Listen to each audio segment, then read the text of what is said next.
मग आता हे बुरशीनाशक फवारणीने आपल्याला मर कसा टाळते? ज्या प्लॉटमध्ये आपल्याला पिवळसर पानं पडलेली दिसतात. आता पानं पिवळसर पडतात, परंतु त्याची दोन कारण आहेत. वरच्या बाजूची पानं पिवळसर पडली तर ती अन्नद्रव्याची कमतरता आहे. पण जमिनीकडची पानं पिवळसर पडली तर तो मर रोग आहे. आणि असं पूर्ण प्लॉटमध्ये आपल्याला कुठेतरी 2-5 झाडं दिसली, त्यावेळेस आपण हा फवारणीचा निर्णय घ्यावा.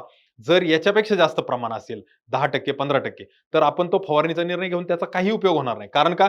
तर ते पानांद्वारे बुरशीनाशक पिकात घेतलं जाणार नाही.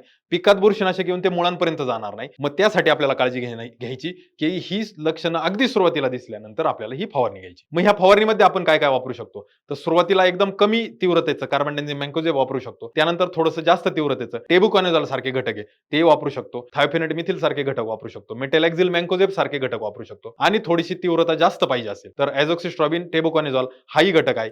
किंवा आपल्याला ॲझोक्सिस्ट्रॉबिन आणि क्लोरोथॅलोनिल हेही घटक आपण वापरू शकतो. परंतु याची फवारणी आपल्याला सकाळी लवकर करायची. कारण का?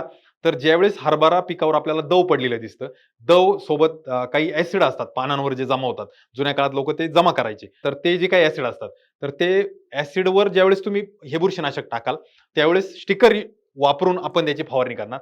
काही बुरशीनाशक त्या पिकावर राहील आणि काही निथळून पानांच्या खाली पडेल. ज्यावेळेस ते खाली पडेल, त्यावेळेस ते मुळांच्या कक्षेमध्येच पडेल. म्हणून आपल्याला काय करायचंय, सकाळी लवकरात लवकर म्हणजे अगदी 7 वाजता वगैरे फवारणी चालू करायची आणि 9-9:30ला आपली फवारणी थांबवायची.